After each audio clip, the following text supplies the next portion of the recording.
अनिल, जय हिंद जी। ये सही नहीं है जी कि चुनाव जीतने के लिए ईडी सीबीआई से मदद मांगा जा रहा है, और नहीं मांगा जा रहा है फिर भी मिलेगा। जी जी जी। हम्म। देखिए, जितने भी हथियार इस समय मोदी जी के पास हैं, बीजेपी के पास हैं, हम्म। जो राजनीति में, जैसे अनिल जी कह रहे हैं कि उनका उपयोग होना चाहिए, नहीं होना चाहिए, हम्म। राजनीतिक लड़ाई राजनीतिक रूप से लड़नी चाहिए, लेकिन ये अलग किस्म की पार्टी है और जो भी हथियार इनके पास लगेगा जिससे अपोजिशन को ध्वस्त कर सकते हैं, उस ध्वस्त करने का प्रयास करेंगे। कोई हम्म। मर्यादा की बात कि ये चीज इनको शोभा नहीं देती, ये सब चलने वाली चीज है नहीं।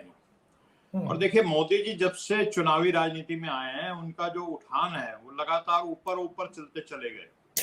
हम्म। गुजरात के चीफ मिनिस्टर बने, वहां चुनाव जीते, फिर पहली बार बीजेपी का कोई इस तरह का प्रधानमंत्री बना, फिर अपनी बिल्कुल फुल मेजोरिटी लेके 2019 में बने। हम्म। तो उन्होंने कभी ढलान नहीं देखी, उठान उठान देखा है हमेशा। अब वो पहली बार उनके जो है पांव फिसल रहे हैं ढलान के ऊपर, हम्म। और वो पैनिक पे हैं। अगर आप उनकी हम्म। बॉडी लैंग्वेज की तरफ ध्यान दीजिए, आप जो भाषण के होते हैं, पहले के भाषण उठा के देखिए, 2 4 5 साल के शुरू के, हम्म। और आपके भाषण देखिए, तो उनकी बॉडी लैंग्वेज में जमीन और आसमान का फर्क है। पहले एकदम उनका जो माथा ऊपर रहता था, ठोड़ी ऊपर रहती थी, और एक आत्मविश्वास उनके चेहरे पे झलकता था। अब उनके चेहरे पे एक चिड़चिड़ापन सा नजर आता है। जी। वो कॉन्फिडेंस, वो आत्मविश्वास, कंधे झुके हुए हैं। तो कहीं ना कहीं उनको ये फीडबैक मिल रहा है कि अब की बार जो है हालात खराब है। तभी जिस एनडीए के जिन घटक दलों को उन्होंने 2 कौड़ी का कभी नहीं समझा, कभी बैठक नहीं बुलाई, उनकी बैठक बुलाने की सोच रहे हैं। और महाराष्ट्र में जो कुछ हुआ सबके सामने है। उपेंद्र राहुल गांधी कुशवाहा और को संजय निषाद महत्वपूर्ण हो गए हैं, बहुत महत्वपूर्ण हो गए हैं। बहुत महत्वपूर्ण हो गया, और ओपी राजभर साहब, और अफवाहें और भी चल रही हैं कि और 1 2 पार्टियों पीला से गमछा। बातचीत है। सॉरी, पीला गमछा। हाँ, राजभर पीला साहब। गमछा राजभर साहब। तो ये जो है, इन लोगों को अगर वो इतना महत्व दे रहे हैं, वो आदमी जो किसी को, मतलब सामने वाले को कुछ समझता नहीं, वो आज इन सब लोगों से बात कर रहा है, मांझी साहब को महत्व दिया जा रहा है, तो कुछ ना कुछ कमजोरी तो उसको कहीं अंदर महसूस हो रही है। और वो सब काम करेंगे, ध्रुवीकरण का काम भी करेंगे, वो ईडी सीबीआई का जहां उपयोग हो सकता है वो काम करेंगे। और अभिषेक जी, जो सबसे बड़ा हथियार उनके पास है, वो जिस तरह से वो आर्टिफिशियल इंटेलिजेंस और सोशल मीडिया का और ये जो फेक न्यूज का इस्तेमाल करते हैं, जिस तरह से वो कैम्ब्रिज एनालिटिका के एक एम्प्लॉय ने पूरी पुस्तक लिखी हुई है माइंड फक करके, कि आदमी का दिमाग का दही कर देते हैं, और उसको बजाय इसके कि वो सोचे कि मेरे को, मेरे बच्चे को रोजगार चाहिए, मेरे को महंगाई से, गरीबी से, रोटी कपड़ा मकान, इन तरह की चीजें, उसको लगने लगता है ये जो कोई और जो है, जो डर उसके मन में बिठा दिया जाता है, वो उसको ज्यादा महत्वपूर्ण नजर आने लगता है। तो ये भी इस्तेमाल होगा। तो सिर्फ विपक्षी एकता से बात बनेगी, इसमें कोई शक नहीं। इस देश के बहुत बड़ी संख्या में इस समय लोग हैं जो बीजेपी को हराने के लिए वोट देंगे, मोदी जी को हराने के लिए वोट देंगे। और जो कैंडिडेट, जो स्ट्रेटेजिक वोटिंग होती है, जो कैंडिडेट जिस भी सीट के ऊपर बीजेपी को हराता नजर आएगा, वो अगर किसी भी पार्टी का अगर होगा, वो उसको देंगे। और मेरा मानना यह है कि अगर 3 स्टेटों में भी एकता बरकरार रहती है, जैसे बिहार है, महाराष्ट्र है, और उत्तर प्रदेश में और हो जाए, तो ये अपने आप में सफिशिएंट होगा इस दफा मोदी जी का ये जो किला है उसको ध्वस्त करने के लिए। लेकिन फिर भी विपक्षी जो है एकता बहुत मजबूत रखनी चाहिए जितनी हो सके। और एक काउंटर नैरेटिव बहुत जरूरी है अभिषेक जी। देखिए, बिहार में एक सामाजिक न्याय का काउंटर नैरेटिव चलता है, इसलिए कभी बीजेपी की, मोदी जी की आज तक वहां जड़ें नहीं जम पाई। सारे साधन झोंक दिए उन्होंने, तमिलनाडु में नहीं जड़ें जम पाई। तो जहां जहां जो लोहिया जी जिसको कहते थे, जो सामाजिक न्याय की बात करते थे, या हिंदू बनाम हिंदू, महाराष्ट्र में नहीं जम पाई। महाराष्ट्र में नहीं चल पाई, जहां एक आंदोलन अंबेडकर साहब का है, साहू जी महाराज का है, और महात्मा फूले का आंदोलन भी है।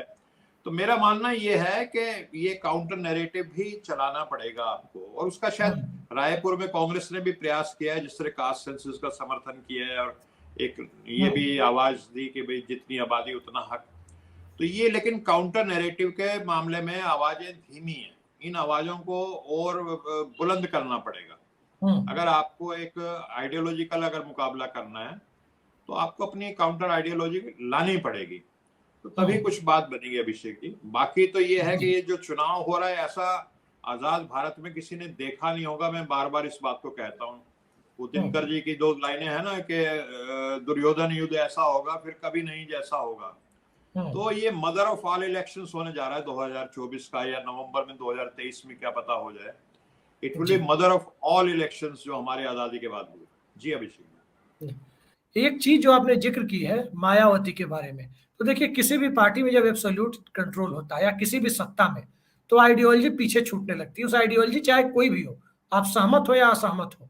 और जब एब्सोल्यूट कंट्रोल की स्थिति में सत्ता पहुंचती है किसी भी राजनीतिक दल में या किसी भी व्यवस्था में, तो उसके बाद बहुत तेजी से टूटन होती है। मुगल साम्राज्य चंद्रगुप्त मौर्य ने बनाया, अशोक के समय में मुगल साम्राज्य कितना बड़ा था, उसके बाद क्या हुआ, मुगल साम्राज्य नहीं सॉरी मौर्य वंश, मौर्य वंश का क्या हुआ अशोक के बाद। उसके बाद मुगल साम्राज्य का औरंगजेब के एब्सोल्यूट कंट्रोल के बाद क्या हुआ, पूरी दुनिया ने देखा लेटर मुगल में क्या हुआ। ठीक इसी तरह से आप देखें बहुजन समाज पार्टी को देखें, इंदिरा गांधी के एब्सोल्यूट कंट्रोल के बाद कांग्रेस पार्टी कैसे ताश के पत्तों की तरह बिखरी कि हर राज्य में उन्होंने मुख्यमंत्री की कुर्सी को बिल्कुल मोदी जी की तरह म्यूजिकल चेयर बना दिया था। आज भारतीय जनता पार्टी की भी वही स्थिति है। बहुजन समाज पार्टी ने भी कांसी राम की विरासत को इस ढंग से तार तार होते हुए देखा जब मायावती के सामने कोई पार्टी में मुंह खोलता नहीं था। वो बहन जी से देवी जी बना दी गई थी। ये नुकसान राजनीतिक दलों में होता है, भाजपा का भी नुकसान हो रहा है, बीजेपी को भी। कार्यकर्ताओं को समझ में आ रहा है, नेतृत्व को नहीं आ रहा है। नेतृत्व को संभवतः देवत्व की अनुभूति हो रही है। अनिल जय हिंद जी, किसी भी व्यवस्था में, भारत जैसे देश में यदि कहा जाए कि एब्सोल्यूट कंट्रोल की स्थिति हमेशा तानाशाही को जन्म देती है, पार्टी कोई भी हो। इंदिरा गांधी के समय में कांग्रेस ने यही किया, राजीव गांधी के समय में भी आपने देखा कि भारतीय जनता पार्टी को पैदा करने वाला, राजनीतिक रूप से इस देश में जड़ जमाने वाला का मौका देने वाला कोई फैसला था तो साहबानो प्रकरण था। सुप्रीम कोर्ट के जजमेंट को पलटा गया था। मौजूदा दौर में बहुमत उतना बड़ा नहीं है, लेकिन तानाशाही उस स्तर से कहीं ज्यादा है। क्या आपको लगता है कि इस प्रकार की तानाशाही का विरोध करने के लिए आज एक सांसद डिस्क्वालीफाई हुए हैं, राहुल गांधी। एक नेता ने कभी पटना में डिनर कैंसिल कर दिया था, गुजरात के उस वक्त के मुख्यमंत्री का। एक व्यक्ति ने, और डिनर कैंसिल जिनका किया वो अब कभी कभी भाषा की मर्यादा ऐसी लांग जाते हैं कि वो किसी के डीएनए पर सवाल उठा देते हैं, 50 करोड़ की गर्लफ्रेंड की बात करते हैं। क्या आपको लगता है कि करप्शन को नैरेटिव बना पाने में विपक्ष विफल है? इसके बावजूद यदि विपक्षी एकता हो रही है तो ये क्या ये विपक्ष को बिना किसी नैरेटिव के इतना मजबूत बना पाएगी जो नरेंद्र मोदी को सत्ताच्युत कर सके? अभिषेक जी, एक तो जो आपने तानाशाही की बात कही, ये एक जिसको कहते हैं कि सभी प्राणियों में बायोलॉजिकली देखें, या एक बहुत बड़े फिलोसफर हुए हैं जर्मन, फ्रेडरिक नीत्शे करके जी, उन्होंने भी कहा है कि हर प्राणी ये चाहता है, हर जीव ये चाहता है कि मैं पूरे ब्रह्मांड को अपने कंट्रोल में ले लूं, चाहे वो केंचुआ ही क्यों ना हो। इंसानों की तो बात ही मत कीजिए। तो ये केंचुआ आप कह रहे हैं? केंचुआ मतलब क्या, केंद्रीय चुनाव आयोग? नहीं नहीं नहीं, मैं केंद्रीय चुनाव आयोग की बात नहीं कर रहा, मैं अर्थ फॉर्म की बात कर रहा हूँ। सॉरी, केंचुआ आप किसी और का नाम हो चुका है। तो मेरा मानना ये है कि ये एक रहती है हर एक व्यक्ति के अंदर कहीं ना कहीं कि मैं एब्सोल्यूट कंट्रोल करूं, ये भावना रहती है। लेकिन जो विचार वाली पार्टियां होती हैं, जो आइडियोलॉजिकल बेस्ड पार्टी होती हैं, चाहे आप उनके विचार से सहमत हो या ना हो, जो बीजेपी या आरएसएस में भी जो पहले बात होती थी वो है भी कोई व्यक्ति बड़ा नहीं है, हम तो भगवत ध्वज को मानते हैं, किसी व्यक्ति को मानते ही नहीं है, हम सिर्फ विचार को मानते हैं। संगठन बड़ा है, व्यक्ति बड़ा नहीं है। ये बात नहीं, तो जब संगठन बड़ा है तो देवताओं का देवता कैसे बातें आज नहीं होती, आज तो व्यक्ति बड़ा हो गया है। और जब किसी भी पार्टी में, जैसे कांग्रेस में आपने बताया, जब तक एक आइडियोलॉजी के हिसाब से पार्टी चलती थी, संगठन का महत्व होता था, तब तक जब इंदिरा जी के हाथ में सारी की सारी पावर्स आ गई, एब्सोल्यूट पावर्स, तो संगठन और विचार खत्म होने लगा, चमचागिरी का युग शुरू हो गया। और जब भी ऐसा होगा तो विचारधारा कमजोर होगी, संगठन कमजोर होगा, और आपने तो इतिहास के बड़े बड़े उदाहरण दे दिए, औरंगजेब का दे दिया, औरों का दे दिया। तो ये सब चीजें होंगी, लेकिन अब इन्हीं चीजों का ये भी एक कारण है। लेकिन जो सरकार का फेलियर है, टोटल फेलियर है, जो सरकार के काम होते हैं, रोटी कपड़ा मकान, शिक्षा, स्वास्थ्य, महंगाई, गरीबी, उन पे टोटल फेलियर है इस सरकार का। और लोगों को ये भी नजर आता है कि मुट्ठी भर पूंजीपति ही इस सरकार से मतलब तरक्की कर रहे हैं, फायदा उठा रहे हैं, लाभान्वित हो रहे हैं। तो कहीं ना कहीं आम आदमी में बड़ा रोष है। लेकिन जैसे आपने भी जिक्र किया कि आप अगर जाओगे सब्जी वाले के पास, सब्जी की मार्केट में जाओगे, तो रेडी वाला भी जो है, जो कभी मोदी जी के बहुत गुण गाता था, लड़ने को आ जाता था, वो अगर वो अकेले में आप उससे बात करोगे तो कहेगा जी बोल नहीं सकता, हमें भी बच्चे पालने हैं। नहीं, तो आपने ये जो डर जिक्र मैंने किया, मैं उदाहरण देता हूं आपको। 2019 में भी जब हम लोग सब्जी खरीदते थे तो सब्जी वाला मोदी जी से खुश नहीं था 19 में। बस उसके दिमाग में इतना था कि मुसलमानों को ठीक कर दिया है। अब सब्जी वाला खुश नहीं है, लेकिन ये बात नहीं बोल रहा है कि मुसलमानों को ठीक कर दिया है। अब बोलता है मुसलमानों से ज्यादा हमें ही ठीक कर दिया है। हाँ, वो पुरानी कहानी है ना जी, एक आदमी ने वरदान मांगा, भगवान प्रकट हुए कि जी, तो भगवान ने देखा पड़ोसी से बहुत चिढ़ता ही है, तो उसने कहा भाई जितना तेरे को मिलेगा तो तेरे पड़ोसी को डबल मिलेगा। ठीक है। तो उसने कहा जी मेरा एक मर्सिडीज कार मेरे पास दरवाजे पे आ जाए। उसने बाहर निकल के देखा पड़ोसी के 2 मर्सिडीज खड़ी होगी आकर के। फिर उसने सोचा ये तो गलत है, तो उसने कहा मेरे घर के आगे एक गड्ढा खुद जाए, पड़ोसी के घर के आगे 2 खुद गए, मेरी एक आंख फूट जाए, पड़ोसी की दोनों फूट गई। तो उस समय 2019 में जो आप बता रहे हो, लोग इस राह पे चल रहे थे कि भाई मैं बर्बाद हूं लेकिन पड़ोसी दुगना बर्बाद हो जाए, ये चाहिए। लेकिन अब लोग समझदार हो गए। देखिए, मैं भी काफी लोगों से, आम आदमी से, अनजान लोगों से बात करता हूँ जिन्हें पता नहीं मैं कौन हूँ। और कहीं ना कहीं जो वो अकेले होते हैं, जब 4 आदमी सामने होते हैं, 1 to 1 जब बात होती है, तो कहते हैं जी देखिए ऐसा है, बोल नहीं सकते। क्योंकि कहीं ना कहीं जब ये जो बड़े बड़े नेताओं पे एक्शन होता है ना अभिषेक जी, तो छोटा आदमी को भी डर लगने लगता है। जब इतने बड़े बड़े नेताओं पे इतना बड़ा एक्शन हो रहा है तो चीज ही क्या है, कहीं तो ही नजरों में ना आ जाए।